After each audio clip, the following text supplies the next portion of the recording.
mainly because writers, young writers these days, are not afraid to experiment. They are willing to take risks. 特にそれは言語の面で感じる。Especially in terms of the language, the style they use or they create.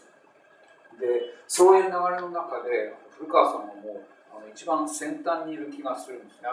And I feel that you are kind of a leading presence in that new trend. で、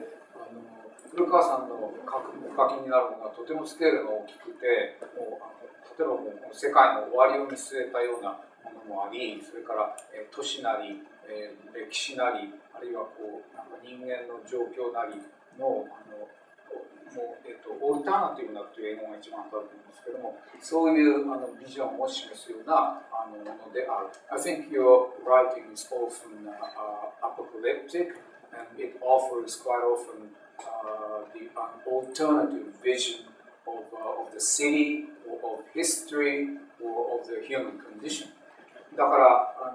スケールということで言えば誰も古川さんに追いつけないんだけれども、So I think no one can surpass you in terms of the sheer scale. でもこう小説の中に何でも取り込んでやろうっていうそういう英語ではエクレクティックっていう便利な言葉があるんですけども、なんか日本語では折衷的とかあまりいい訳もしかないんですけども、それとにかく何でも取り込んでやろうっていうそういうことにこう喜びを見出すような流れっていうのは他の作家も共有してるんじゃないかなと思うんですね。I think the delight you take in being eclectic is more or less shared by other writers. で、前置きが長くなりましたが、まずはその古川さんのそのお書きになるものっていうのは、簡単に言うとどこから来ているのかっていうようなことをちょっとお話しいただければと思います。So I'd like to share with the audience your feelings about where your writing comes from.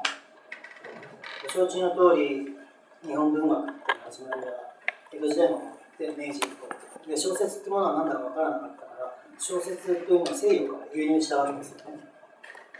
As you know, Japanese literature, the modern Japanese literature comes from after the end of the Edo period and into the Meiji period. I'll start again. As you know, Japanese literature, modern Japanese literature comes from the end of the Edo period and after the Meiji period.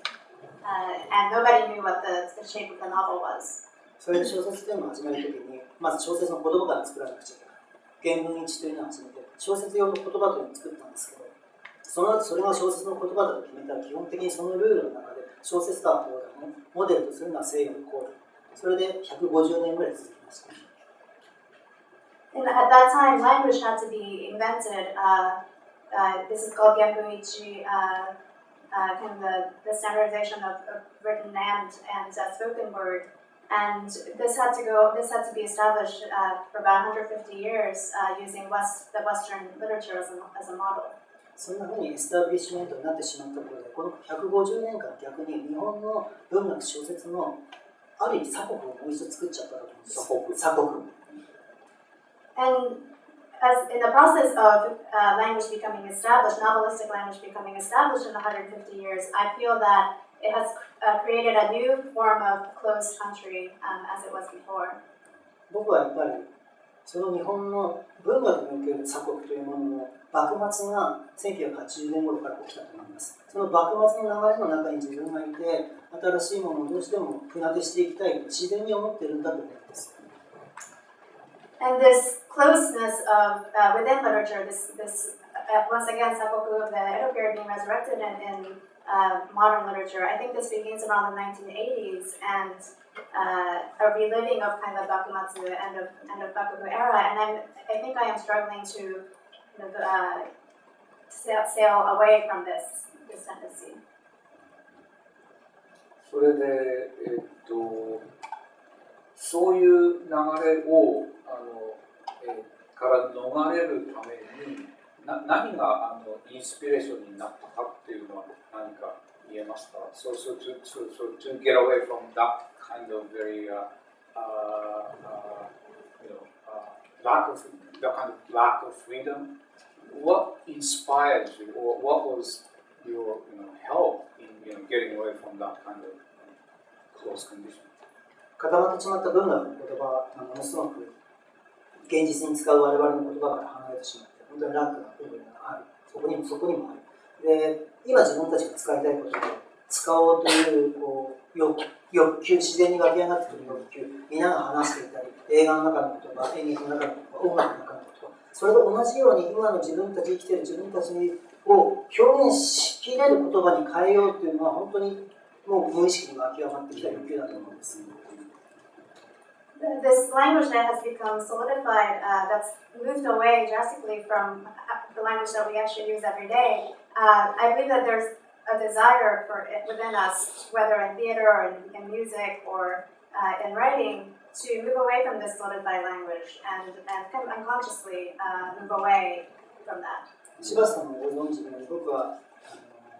20代前半まで演劇をやっていまして、でやはり体で言葉を出すということをしていた。で僕以外にやはり歌手である人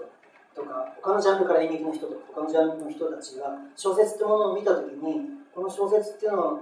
別にこだわらなくて自分らで自然に殻を破れるんじゃないかと同じように思ってきたと思うんですよね。As you know, ever since my early 20s, in my early 20s, I was heavily involved in theater, and this desire to speak with the body, through the body, I think is something shared by people working in other genres. これすごく意味深いなと思うのは、そういう新しい作家たちのかなりの数がミュージシャンであったり演劇に関わっている人であったりして、でそのことが古川さんをはじめとしてその小説の言葉に肉体性みたいなのを与えている気がするんですよね。Quite a few of the young Japanese writers have been musicians, and some of them have been involved in theater, some of them still are involved in theater, and I feel that gives the literary language a kind of corporeality, makes it more physical. All are sort of, literary source of nutrition to them. そこでも全部を取り入れてるっていうのは実は間違いで、個人個人の書き手が自分の中でフィルターを持って取り入れたいもの取り入れてないものを分けてる。ここがすごく重要なことで、初めて小説というものが作家一人一人の個人の表現に変わってきてると思います。So to clarify that, I think it's not that every writer is taking all sorts of influence, but every writer has its own filter, and this is the really important point. And the novel has allowed itself for each writer to have his own filter. もちろん僕もその大柄な小説を書きたいと思うときには自分の中でその